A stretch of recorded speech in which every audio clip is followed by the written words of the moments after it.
Bismillahirrahmanirrahim. Assalamualaikum warahmatullahi wabarakatuh. Innal hamdalillah nahmaduhu wa nasta'inuhu wa nastaghfiruh wa na'udzu billahi min syururi anfusina wa min sayyiati a'malina. May yahdihillahu fala mudhillalah wa may yudlil fala hadiyalah. Asyhadu an la ilaha illallah wahdahu la syarikalah wa asyhadu anna Muhammadan abduhu wa rasuluh sallallahu alaihi wa ala alihi wa ashabihi wa man tabi'ahum bi ihsan ila yaumiddin, amma ba'd. Alhamdulillah, kembali di malam hari ini kita melanjutkan pembahasan hukum seputar safar yang diisyaratkan oleh Syekh Al-Qadhi Abu Syuja rahimahullahu ta'ala. InsyaAllah ta'ala di malam hari ini adalah pertemuan terakhir untuk safar, untuk permasalahan safar. Pembahasan yang paling terakhir kita bahas adalah terkait dengan hukum safar maksiat. Apakah berlaku juga apa yang berlaku pada orang safar mubah atau safar ibadah? Itu kita sudah sebutkan. Di pembahasan penutup ini terkait dengan solatnya si musafir. Sudah kita ketahui sebelumnya bahwa musafir boleh menjamak qasar solatnya. Itu solat duhur asar, maghrib isya.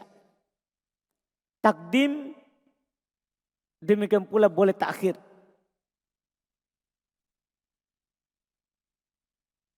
Itu tidak ada silang pendapat akan bolehnya.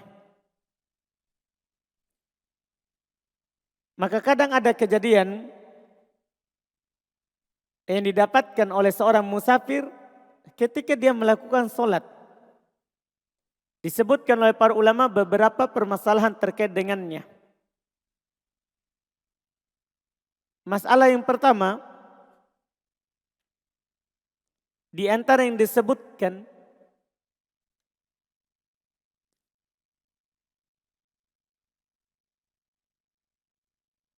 bagaimana jika seorang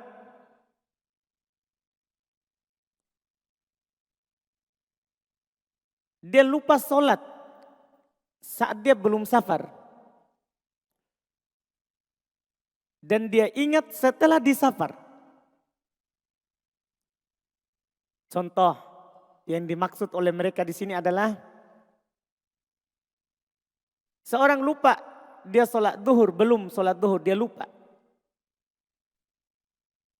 Di saat mukim, nanti dia ingat saat dia sudah safar, sudah dalam perjalanan. Pertanyaannya, kalau kasusnya seperti ini, kan dia harus kodok yang dia lupakan sebelumnya. Kodoknya ini sempurna atau qasar? Iya. Itu pertanyaan kita. Karena dia lupa itu saat dia mukim. Dia ingat setelah dia sudah safar. Apakah ketika dia kodok solatnya sempurna 4 rakaat kalau solat duhur? Atau solatnya jamak qasar 2 rakaat? Itu pertanyaan. Dalam hal ini dinukil oleh Imam Ahmad. Demikian pula Al-Imam Ibnul Mundhir. Kesepakatan Al-ijma' ala anna man nasiya salatan fi hadar fadzakaraha fi safar. Kesepakatan bahwa siapa yang lupa salat saat dia mukim, kemudian dia ingat setelah dia safar. Anna alaihi salatul hadar. Bahasa yang wajib baginya dia salat seperti saat dia mukim. Itu kalau dia mau qada. Karena yang dia tinggalkan itu sholat waktu mukim. Bukan sholat saat safar. Ini penting juga. Karena keadaan seperti ini kadang dialami. Kadang dia sibuk menyiapkan safarnya. Akhirnya dia lupa kalau belum sholat. Terus dia pergi safar. Dia tidak ingat kecuali sudah jauh. Dia tidak ingat kecuali sudah singgah turun untuk sholat. Maka seperti ini tidak ada silang pendapat. Wajib dia qada sholatnya dengan sempurna. Qada sholatnya dengan sempurna. Ini keadaannya kalau sudah masuk waktu tadinya itu. Sholatnya tapi dia lupa lakukan. Berbeda kalau dia safar. Belum masuk waktu, dia jamak ta'khir, itu tentunya berlaku hukum jamak qasar. Bagaimana sekarang kalau sebaliknya? Paham mungkin sebaliknya? Dia lupa sholat di saat safar. Dia tidak ingat kecuali sudah di rumah.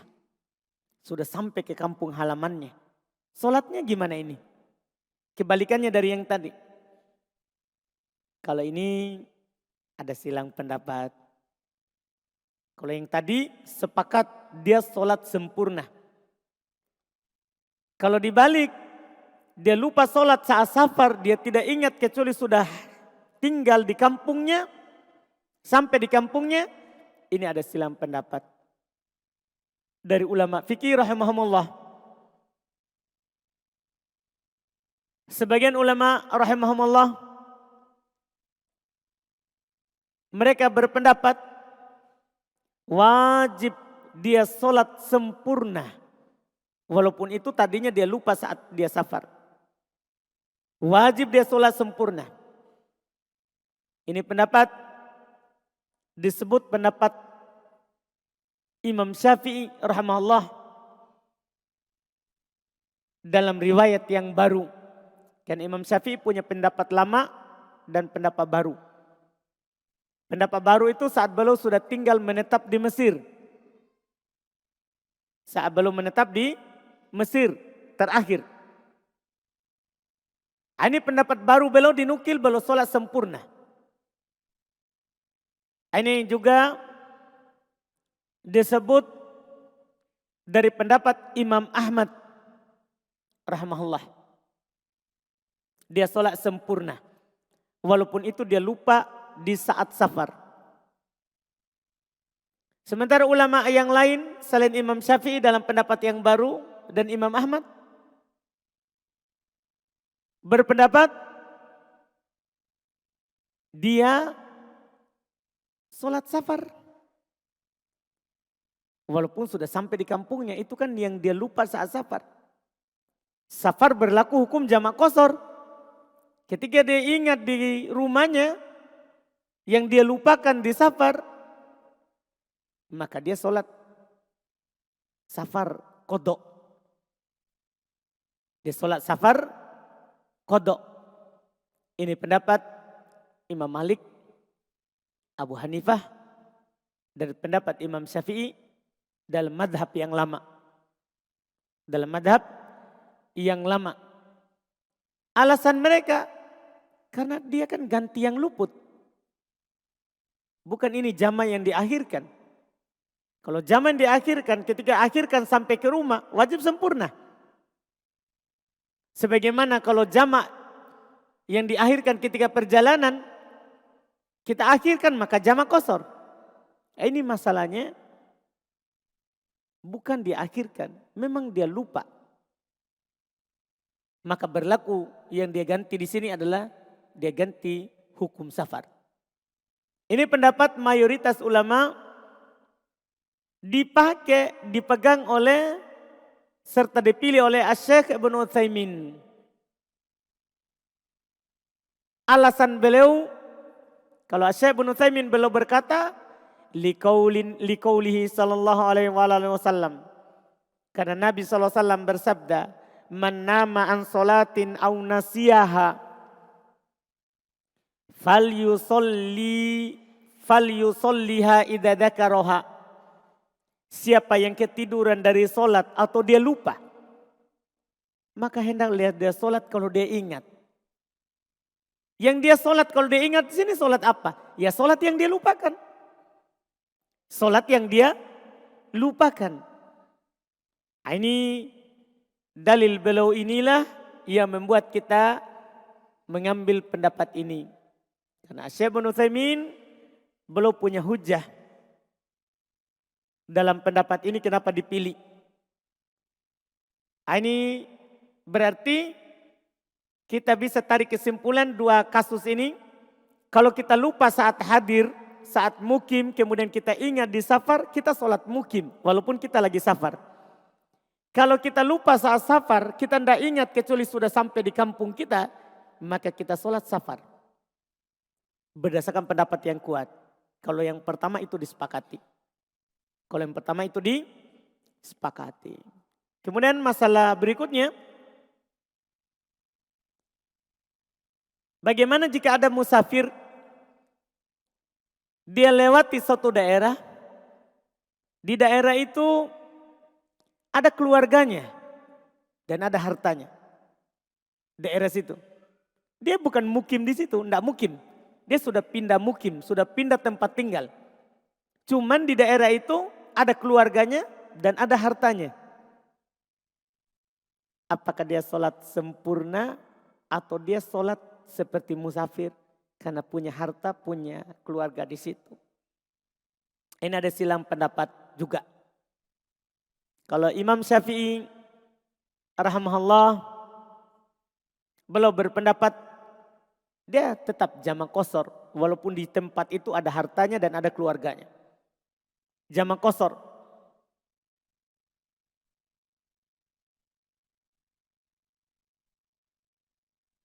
Mereka berdalil bahwa Nabi kita Muhammad SAW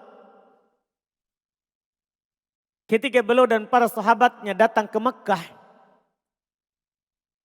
saat Fatu Mekah, mereka tidak pernah sholat sempurna sampai kembali ke Madinah. Sampai kembali ke Madinah. Padahal ada keluarganya di Mekah, masih ada hartanya. Tapi Nabi tidak sholat sempurna kecuali setelah sampai kembali ke Madinah. Ini saat ke Mekah. Ini dalil dari Imam Syafi'i rahimahullahu ta'ala. Sementara Imam Ahmad dalam satu riwayat, demikian pula Imam Malik, serta ini merupakan pendapat Abdullah ibn Abbas radhiyallahu ta'ala an, dia sholat sempurna kalau ada harta dan keluarganya di situ. Dia sholat sempurna. Tidak, iya, tidak sholat jamak qashar. Tidak sholat jamak qashar. Dari dua pendapat ini, pendapat yang paling cocok dan ada dalilnya, itu yang dipegang oleh Imam Syafi'i. Itu dikuatkan oleh Ibnul Mundhir rahimahullahu ta'ala. Karena dalil mereka sangat jelas. Nabi dan para sahabatnya masih ada keluarga di Mekah. Masih ada hartanya di Mekah. Dan sudah punya tempat tinggalnya, sudah pindah ke Madinah, hijrah. Ketika membuka Mekah, mereka tidak pernah sholat sempurna. Sampai kembali ke Madinah. Bahkan dinukil itu 15 hari. Ada juga menukil mereka di sana 18 hari. Tidak pernah sholat sempurna. Tidak pernah sholat sempurna. Ini pendapat yang kuat. Apa yang disebutkan oleh Imam Asy-Syafi'i rahimahullahu ta'ala. Tapi bukan berarti tidak boleh dia sholat sempurna. Kita kan sudah bahas sebelumnya, jamak qashar itu keringanan, bukan kewajiban. Jamak qashar itu adalah keringanan, bukan kewajiban.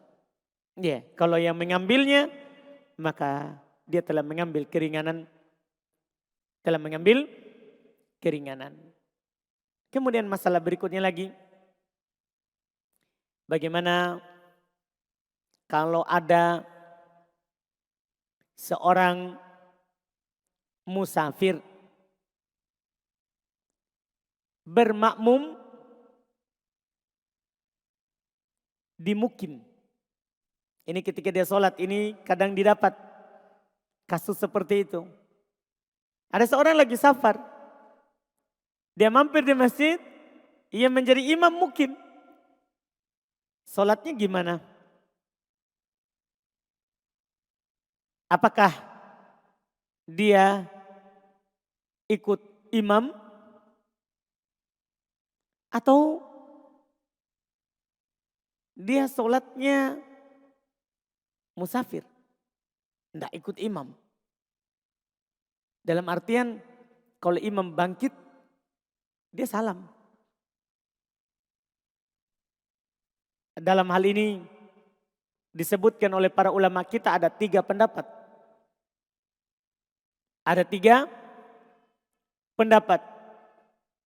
Pendapat yang pertama, dia sholat sempurna. Kalau ikut sama imam yang mukim, dia sholat sempurna, tidak jamak qashar. Dia ikut imamnya. Ini pendapat mayoritas ulama dari kalangan sahabat, tabi'in, dan orang-orang setelah mereka. Dalil mereka adalah hadits yang diriwayatkan oleh Imam Al-Bukhari dan Imam Muslim dari Abu Hurairah radhiyallahu ta'ala anhu. Nabi SAW bersabda, "Innama ju'ilal imam liutamma bih, fala taqtalifu alaih." Sesungguhnya imam itu tiada lain dijadikan supaya diikuti, jangan selisih. Nah, ini kita lagi ikut imam mukim, tidak boleh kita selisih. Tidak boleh kita selisih. Ini pendapat mayoritas ulama. Di sana ada pendapat Imam Malik, belum punya pendapat lain. Beliau berkata kalau dia dapat lebih dari 1 rakaat, maka dia sholat sempurna. Kalau dia dapat hanya 1 rakaat, maka qashar. Mungkin dipahami? Misalnya kita masuk, imam lagi sholat duhur. Kita masuk di rakaat pertama, sempurna. Kita masuk di rakaat kedua, sempurna. Kita masuk rakaat ketiga, sempurna. Kalau kita masuk rakaat terakhir, qashar. Ini pendapat Imam Malik rahimahullah. Dalil beliau, hadis juga riwayat Imam Al-Bukhari dan Imam Muslim. Nabi SAW bersabda, "Man adraka raka'atan minas sholati faqad adrakas sholah." Siapa yang mendapatkan 1 rakaat dari sholat, maka dia telah mendapatkan sholat. Maka dia telah mendapatkan sholat. Ini dalil beliau. Sementara pendapat yang ketiga, ini dinukil dari pendapat Taus. Demikian pula dinukil dari pendapat Al-Imam Asy-Sya'bi. Mereka katakan kalau dia mendapatkan 2 rakaat saja langsung, maka cukup, tidak perlu dia bangkit lagi. Tidak perlu dia bangkit lagi. Dari 2 pendapat ini nanti berkembanglah masalah kalau orang masuk di imam mukim, dia masuk saja rakaat terakhir. Supaya sebentar tinggal tambah 1 rakaat. Jadilah jamak qashar. Atau di sini, dia tunggu saja di 2 rakaat terakhir. Maka langsung salam bersama imam. Ini pendapat juga dari ulama rahimahumullahu ta'ala. Pendapat yang kuat, yang paling dekat dalilnya adalah pendapat mayoritas yang pertama. Karena memang Nabi SAW katakan, "Innama ju'ilal imam liutamma bih." Imam itu diangkat supaya kita berimam kepadanya. Mengikutinya. Wala takhtalifu alaih. Jangan menyelisihinya. Jangan menyelisihinya. Ketika kita salam, pas imam salam di 2 rakaat sementara kita masbuk, berarti kan kita terlambat 2 rakaat. Ada dalil pendukung juga dalam hal ini. Nabi SAW bersabda, "Idza ataitumus shalah fatuha bis sakinati wal waqar."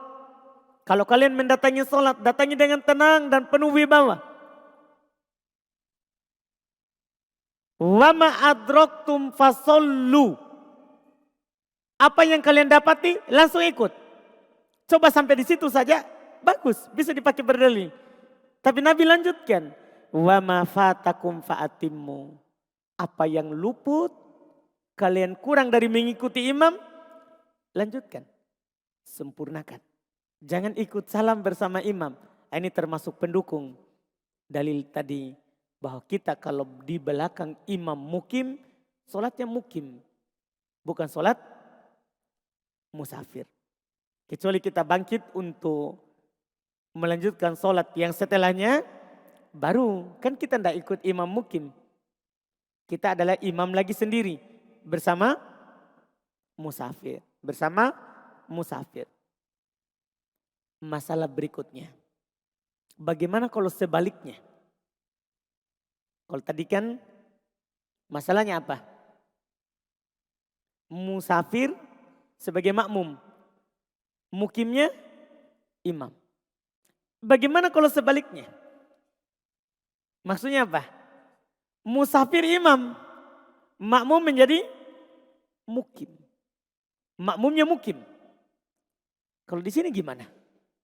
Kalau ini tidak ada silang pendapat. Dinukil oleh Ibnul Munzir, Ibn Abdul Bar, Ibn Qudamah. Ibnul Munzir dari madhab Syafi'iyah. Ibn Abdul Bar dari madhab Malikiyah. Ibn Qudamah dari madhab Hanabilah. Mereka menukil kesepakatan bahasanya mukim. Seorang yang tidak safar, jika dia bermakmum ke musafir, maka wajib dia sempurnakan sholatnya. Ketika imam salam di 2 rakaat, wajib dia berdiri untuk menyempurnakan rakaatnya. Untuk menyempurnakan rakaatnya. Dalil kesepakatan ini datang dari sahabat Umar ibn Khattab radhiyallahu taala anhu, bahwasanya beliau pernah sholat mengimami penduduk Makkah sholat zuhur. Maka beliau salam di 2 rakaat. Setelah itu ketika beliau salam, beliau bilang, atimmu sholatakum ya ahla Makkah fa inna qaumun safar. Sempurnakan sholat kalian wahai penduduk Makkah, sesungguhnya kami orang yang safar. Itu kata beliau. Ini diriwayatkan oleh Al-Imam Abdul Razzaq dalam Musannaf Abdul Razzaq jilid 2 halaman 540 dengan sanad yang sahih. Ini tentunya lebih jelas. Ini tentunya lebih jelas yang disebutkan. Terus ada lagi masalah, bagaimana kalau tidak tahu?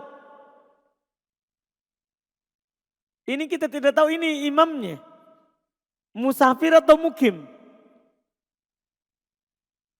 Kita tidak tahu ini imamnya. Terus kita ikut di belakangnya. Kita ikut di belakangnya. Kita sholatnya gimana? Apakah mukim atau musafir? Di sini kata para ulama kita, in ghalaba ala dhannihi annal imam musafir. Kalau sangkaan kuatnya ini imam musafir dengan tanda ciri-cirinya kan. Misalnya mereka katakan dia melihat pakaiannya ada bekas safar. Ada keadaan safar yang didapati padanya. Maka boleh dia niat qashar. Karena si imam juga musafir. Boleh niat qashar. Kalau imamnya qashar, dia qashar bersamanya. Tapi kalau imamnya sempurna, dia sudah niat qasar. Ternyata imamnya sempurna. Maka dia ikut imam. Kan tidak masalah. Ini kata para ulama kita. Dan ini adalah pendapat mayoritas ulama, keumuman ulama. Berdalil dengan hadits Nabi SAW, innama ju'ilal imam li'utamma bih. Imam itu dijadikan untuk diikuti. Imam itu dijadikan untuk diikuti. Dari sinilah muncul satu masalah.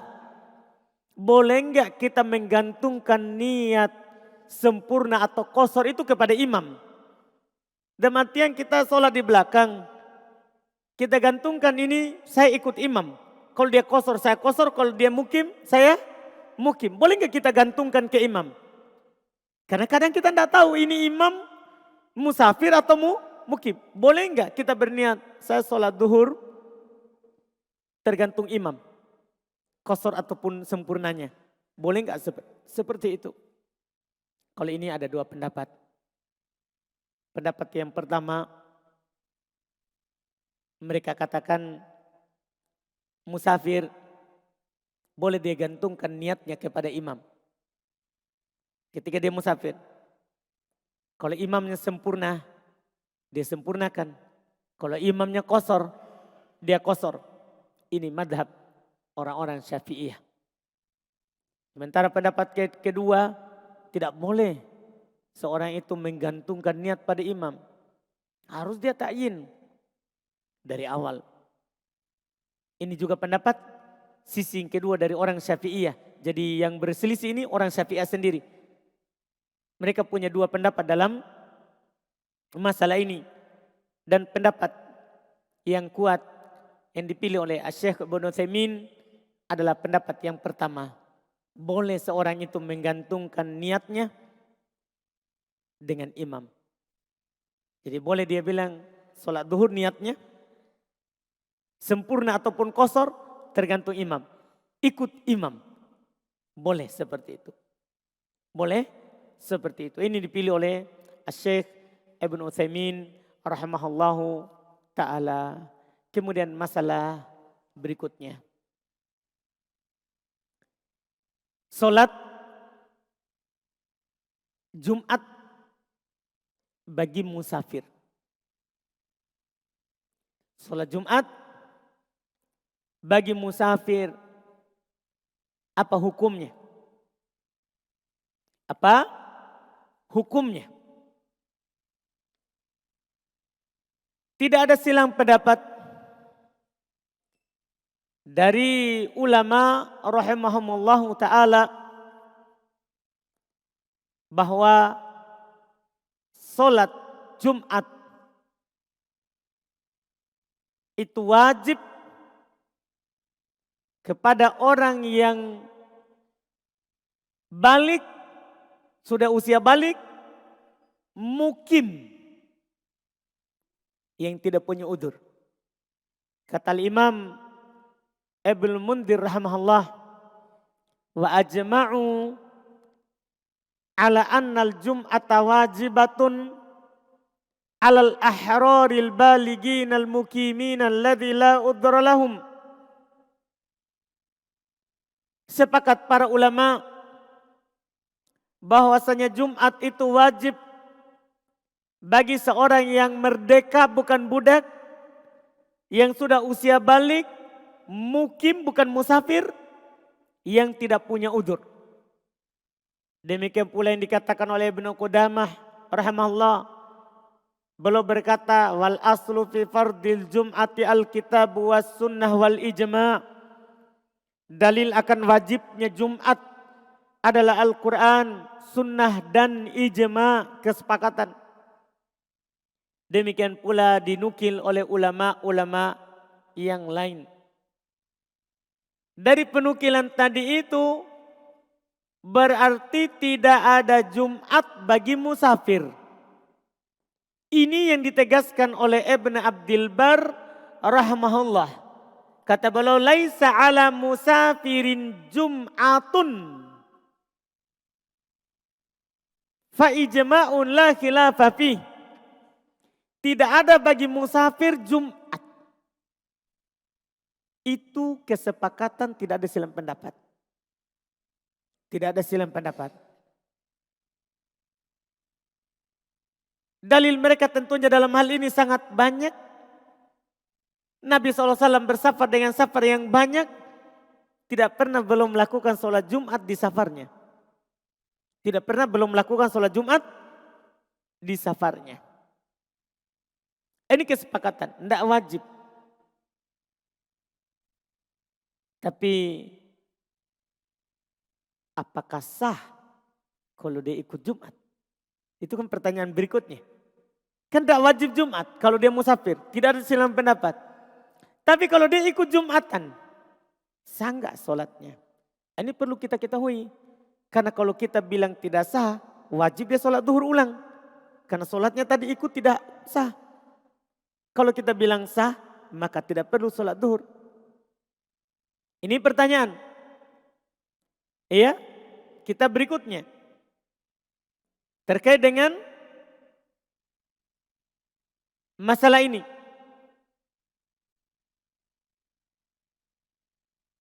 Kata para ulama rahimahumullah.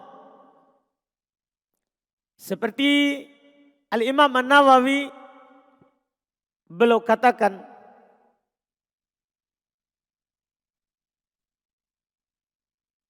Dzakarna annal ma'dzurina kal 'abdi wal mar'ati wal musafir wa ghairihim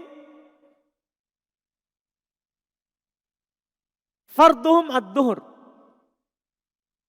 fa in salluha sahhat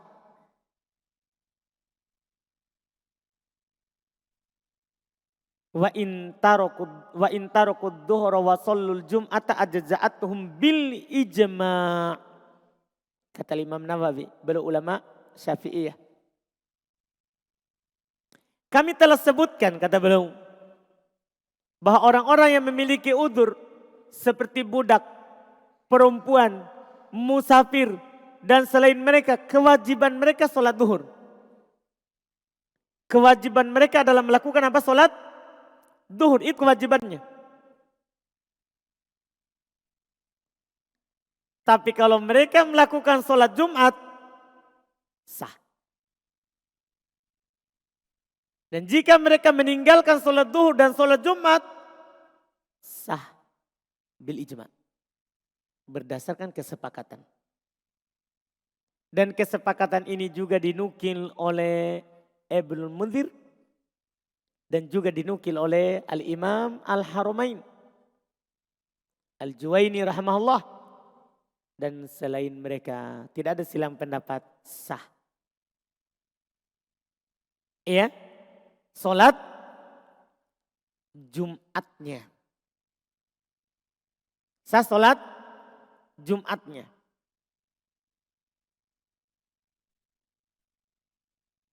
Pertanyaan kita berikutnya lagi, boleh enggak setelah dia sholat Jumat, ikut Jumat, langsung qashar asar?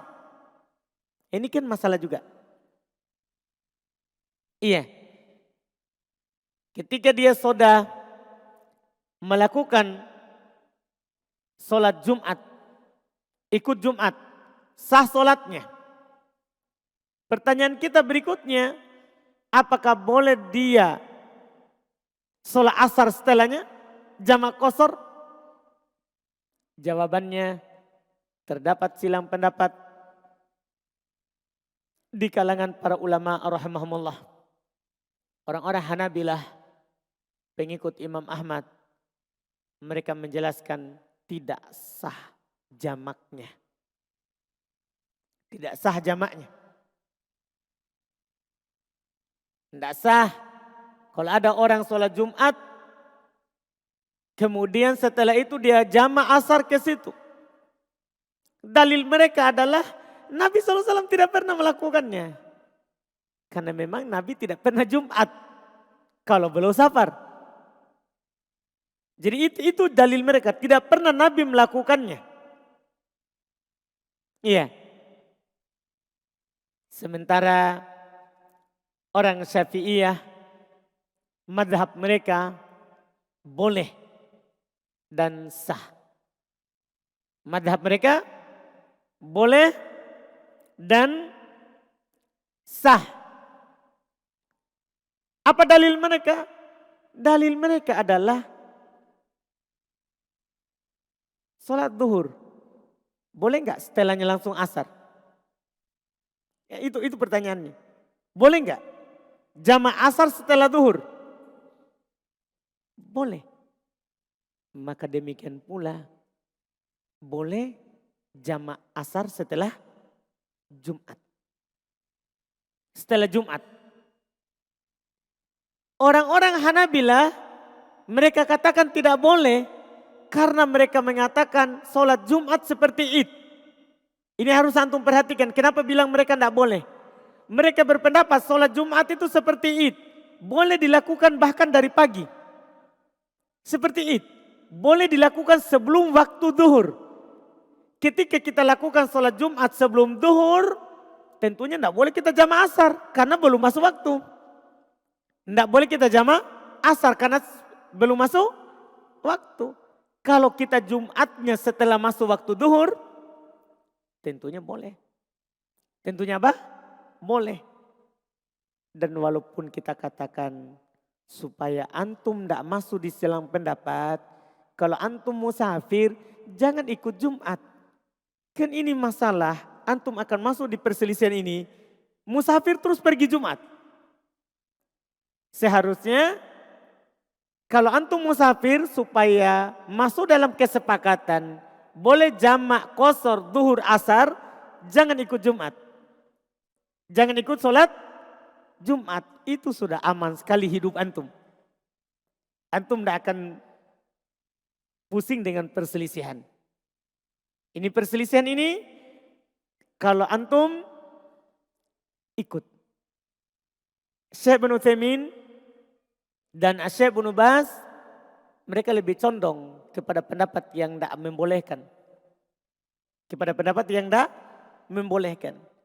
Walaupun sisi pendapat dari orang-orang Syafi'iyah itu juga kuat.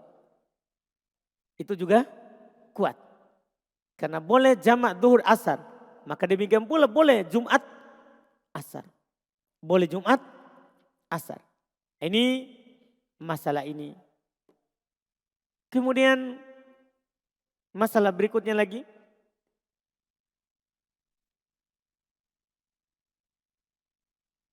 Ini masalah terakhir yang ana ingin singgung di pembahasan safar.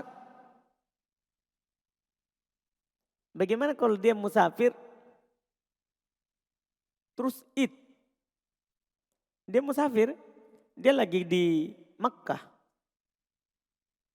Umroh misalnya, kan musafir. Id di sana. Atau di daerah manapun kita safar terus Id. Dia Id di situ. Pertama sama dengan Jumat. Sepakat para ulama musafir tidak wajib Id. Sama pembahasannya. Musafir tidak wajib sholat Id. Tidak ada silang pendapat. Bahwa musafir tidak wajib baginya untuk sholat Id. Seperti pembahasan Jumat. Tapi pertanyaan kita selanjutnya, kalau dia sholat Id apakah sah? Apakah kalau dia sholat Id ikut sholat Id apakah sah sholatnya? Sah. Kata Al-Imam Ibnu Rajab Al-Hambali rahimahullahu ta'ala, fala khilafa annahu la tajibu ala ahlil qura wal musafirin.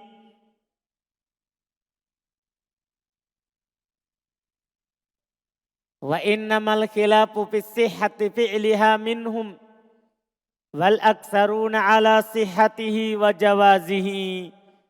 Ini Masya Allah.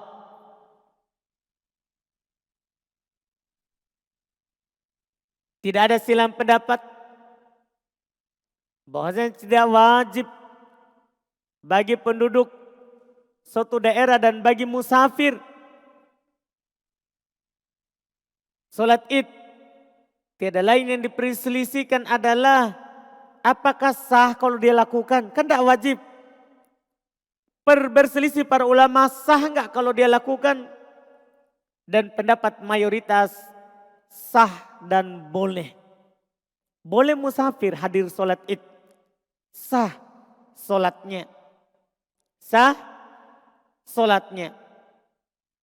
Ini yang mereka katakan. Dan yang mengatakan sah dan boleh, ini adalah Imam Syafi'i, orang-orang Zahiriyah.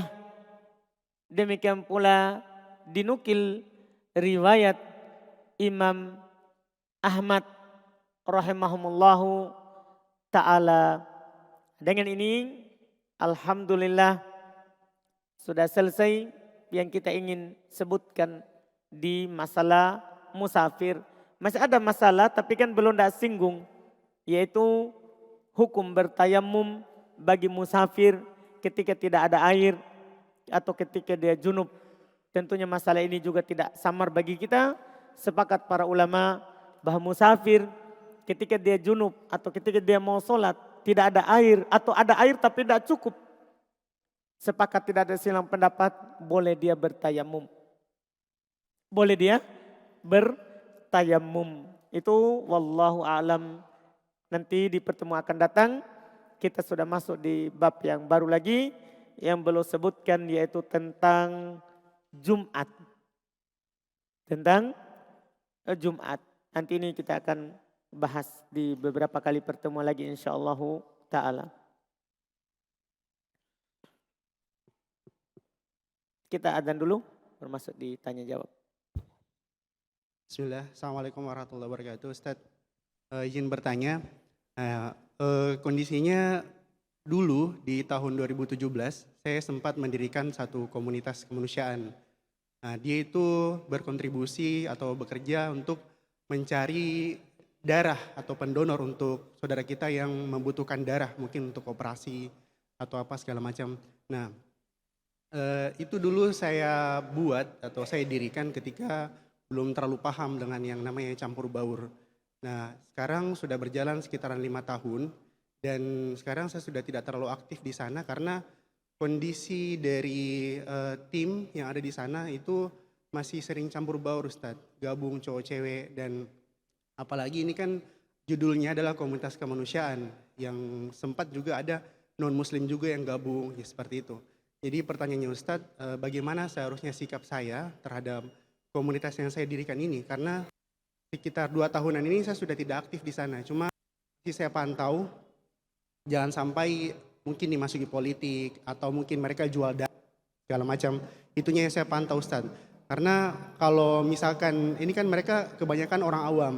Kalau saya langsung tegaskan bilang tidak boleh campur baur, tidak boleh begini, pasti langsung bubar dan tidak akan ada lagi itu. Sedangkan kalau menurutku ini faedahnya besar sekali karena beberapa kali juga teman-teman kita yang membutuhkan darah, misalkan ada yang kecelakaan, mau operasi atau yang istrinya mau sesar, itu pasti butuh darah dan tim kami yang sangat bisa membantu. Cuma posisinya seperti tadi, Ustadz. Ya, jadi pertanyaannya bagaimana sikap saya seharusnya?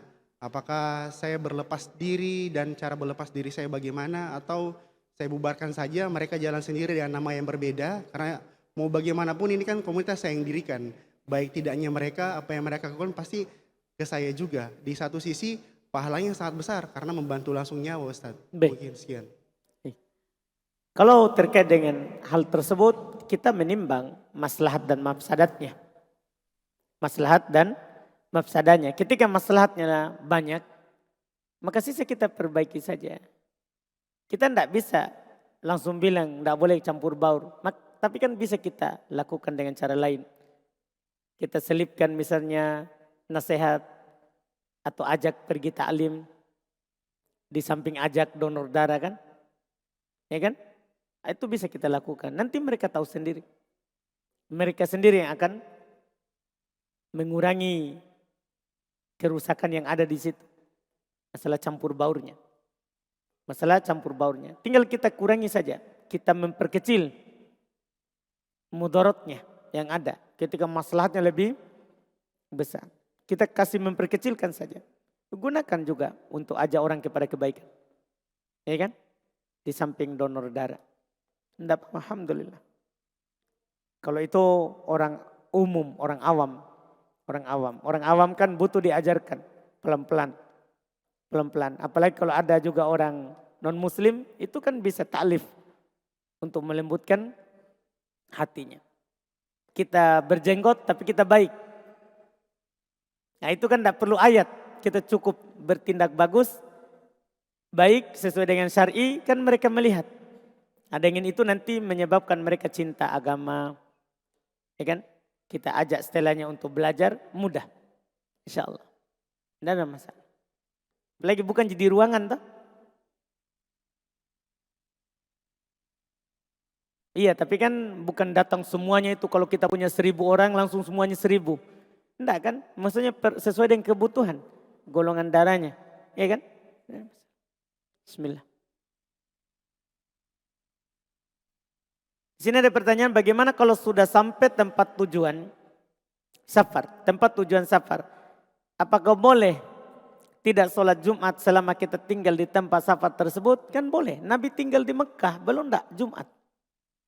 Belum tinggal di Mekah, belum enggak Jumat. Umar radhiyallahu taala anhu belum sholat di Mekah, belum tetap sholat safar. Belum katakan kepada makmumnya, silakan sempurnakan, kami safar. Silakan sempurnakan, kami safar. Dibolehkan, wallahu alam.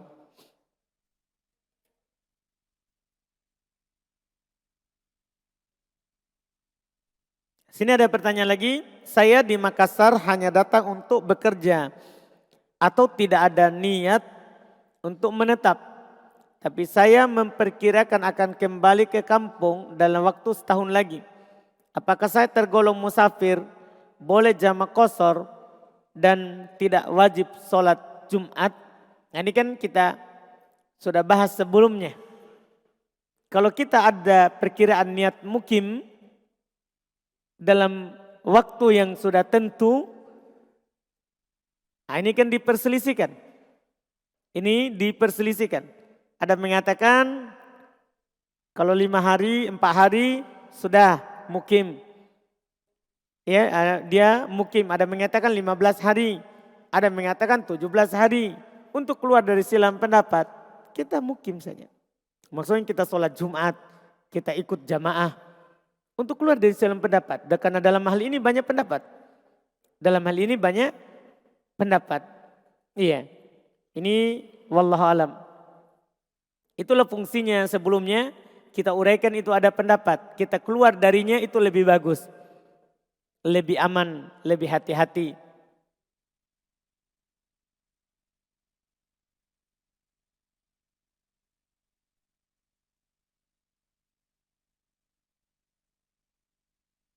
Apakah orang yang ketindisan itu merupakan gangguan dari jin?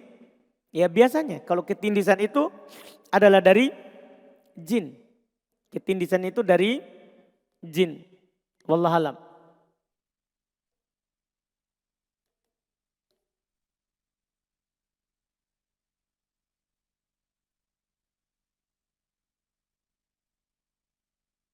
Sini ada pertanyaan, tolong dijelaskan tata cara sholat orang musafir diimami orang mukim.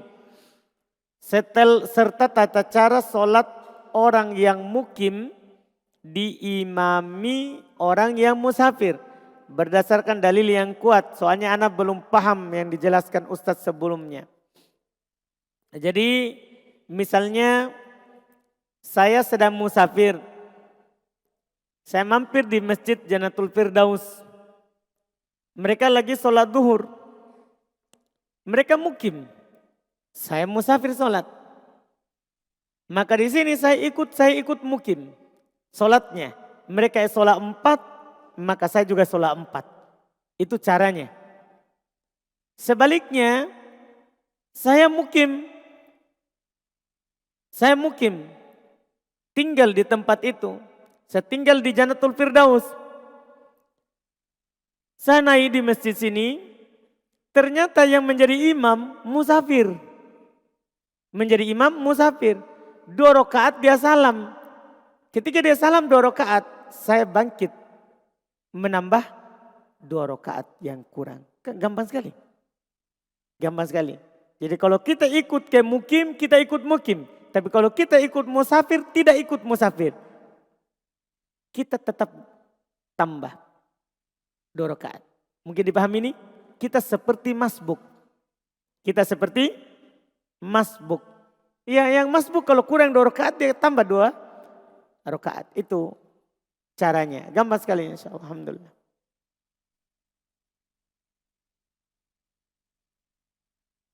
Bolehkah menghadiri walimah tanpa makan karena sedang berpuasa? Boleh.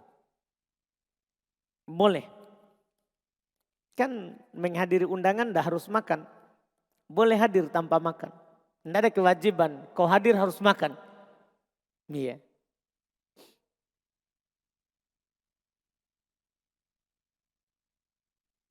Bagaimana hukumnya apabila ada seorang musafir setelah sholat duhur berjamaah dengan orang yang mukim di jalan di jalanan ya. Orang mukim di jalanan, kemudian ketika ikut lagi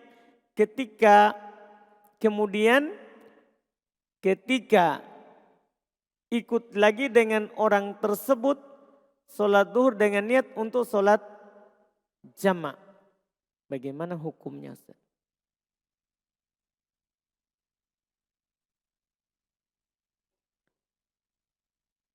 Seorang musafir setelah sholat duhur berjamaah dengan orang yang mukim di jalan. Kemudian ketika ikut lagi dengan orang terlambat. Sholat duhur dengan niat untuk sholat jamaah. Ini yang diikuti mukim lagi. Maksudnya dia sudah sholat berjamaah dengan mukim berarti ini. Kemudian dia ikut lagi ke orang yang baru datang. Sholatnya apa? Ya kita perlu tanya, ini yang kita ikuti mukim lagi enggak? Kalau mukim lagi ya sudah sempurna lagi. Kan wajib imam diikuti. Wajib imam diikuti. Tapi kalau kita ikuti adalah musafir, maka musafir jamak qashar. Wallahu alam. Seorang safar belum sholat maghrib dan tiba di suatu tempat sudah masuk waktu isya dan menjadi makmum pada mukim. Bagaimana seharusnya sholat safar? Ini yang masalah. Ketika maghrib kita akhirkan terus kita ikut imam mukim. Ini bermasalah. Apakah ketika imam sholat isya, sholat maghrib kita gimana? Ikut isya atau maghribnya kita akhirkan atau kita maghrib baru nanti isya? Ini bermasalah. Bermasalahnya dari mana? Masalahnya beda antara sholat isya dan sholat maghrib. Di situ masalahnya. Ketika imam wajib kita ikuti. Sementara kita lagi sholat maghrib. Imam berdiri di rakaat ketiga. Kita kan harus tasyahud. Karena sholat maghrib. Ketika di sini posisinya kita akan bingung. Nah, di sini ada yang mengatakan kita boleh tasyahud dan salam setelah itu ikut imam. Ada juga yang mengatakan kita duduk menunggu sampai dia duduk. Karena di sini posisinya imam seperti orang menambah rakaat. Kita tunggu sampai duduk tasyahud, kemudian dia tasyahud kita ikut sama-sama tasyahud. Dia salam baru kita salam. Ada juga yang mengatakan seperti itu. Tapi sebagian ulama mengatakan tidak ada tuntunannya. Karena imam dijadikan supaya diikuti. Nah, ketika masalah ini kita katakan jangan memasukkan diri kita dalam hal yang seperti itu. Kita kan tidak wajib ikut berjamaah. Karena kita musafir. Kita tunggu saja dia selesai baru kita sholat safar. Baru kita sholat safar. Sholat bersama teman-teman musafir. Itu lebih bagus daripada kita ikut mukim. Karena kita akan masuk dalam keadaan yang membuat kita bingung nanti di dalam sholat. Bingung nanti dalam sholat. Maka jangan diikuti, itu lebih bagus. Itu lebih bagus, wallahualam.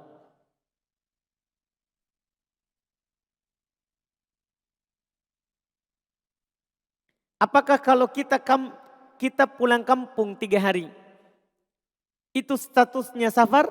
Maksudnya 3 hari di kampung. Tergantung kita sudah pindah kampung atau belum. Kan bisa orang di kampung dia masih warga situ, di Makassar dia juga mukim. Kalau begitu kan berarti dia punya 2 tempat mukim. Kalau begitu hukumnya ketika jalan saja berlaku hukum safar. Sampai di sana mukim, sampai di sini mukim. Tapi kalau kita sudah pindah kampung, di situ hanya untuk pulang berkunjung saja, bukan lagi mukim kita, bukan tempat tinggal kita lagi, maka berlaku hukum safar. Berlaku hukum safar, apalagi 3 hari. Kan 4 hari baru kalau berniat mukim baru berlaku. Baru berlaku. Apakah sholat Jumat adalah pengganti sholat zuhur? Ada yang mengatakan syariat tersendiri untuk hari Jumat, bukan pengganti sholat zuhur. Ada yang mengatakan pengganti, karena kalau sudah sholat Jumat tidak wajib sholat zuhur. Bagi orang yang tidak Jumat wajib zuhur. Berarti kan pengganti. Berarti pengganti. Apakah sholat ketika sujud kemudian hidung tidak menyentuh lantai? Maksudnya apakah apa? Apakah sholat ketika sujud kemudian hidung tidak menyentuh lantai? Apakah apa? Cuma dibilang. Iya. Apakah sholat ketika sujud kemudian hidung tidak menyentuh lantai? Ya, enggak tahu. Kan apakah sholat? Enggak tahu. Apakah sholat? Apakah apa dulu tuh? Apakah saka, apakah batal, apakah apa? Apakah sah? Kalau ditanya apakah sah, sah tapi berdosa. Karena Nabi SAW bersabda, umirtu an asjuda ala sab'ati a'adhum. Saya diperintahkan untuk sujud di atas 7 anggota sujud. Belum bilang al-jabahah, belum ucapkan al-jabahah wa asyaru ila anfi. Belum bilang jidat tapi belum tunjuk hidungnya. Ketika dibilang saya diperintah, wajib. Wajib. Jidat dan belum tunjuk hidungnya, artinya ini harus sama-sama menyentuh lantai. Iya.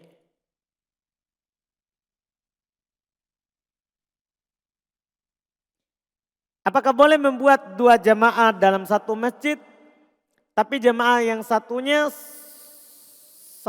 sholat sempurna dan yang satunya sholat jamaah qashar? Tidak boleh, tunggu selesai.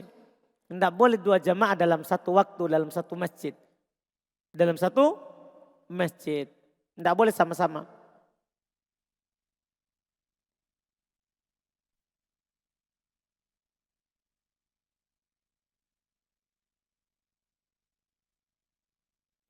Bagaimana kaifiyah duduk bersandar dengan tangan kiri yang dilarang? Itu sandar di belakang. Namun bersandar itu di belakang. Dia tangan kirinya kasih belakang dan dia bertumpuk padanya. Dia bertumpuk padanya.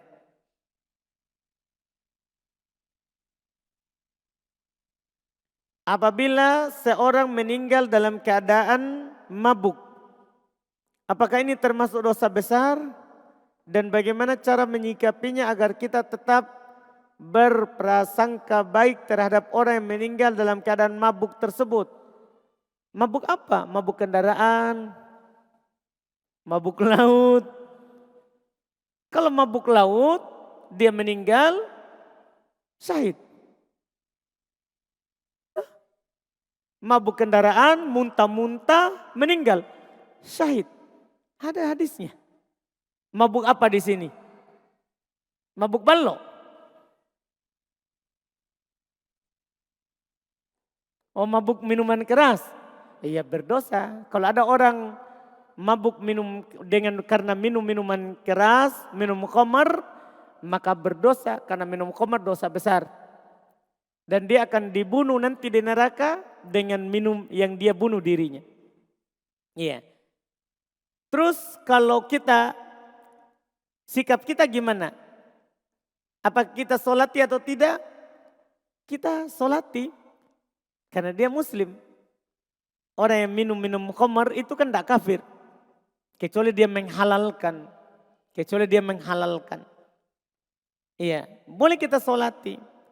Kecuali kalau kita orangnya berpengaruh. Kalau kita tidak solati maka orang-orang akan meninggalkan semua minuman keras. Karena nanti kalau saya meninggal bahaya, ustadz itu tidak solati saya. Langsung semua satu kampung tobat. Maka kita nggak usah solati supaya orang bertobat.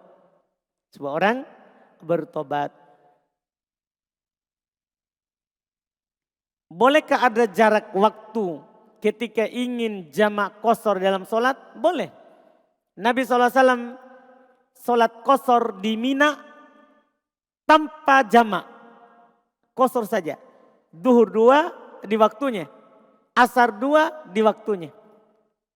Yang jelas tidak solat sunnah di antaranya. Karena Nabi tidak melakukan solat sunnah di antara solat yang jamak. Demikian pula yang qashar. Wallahu a'lam.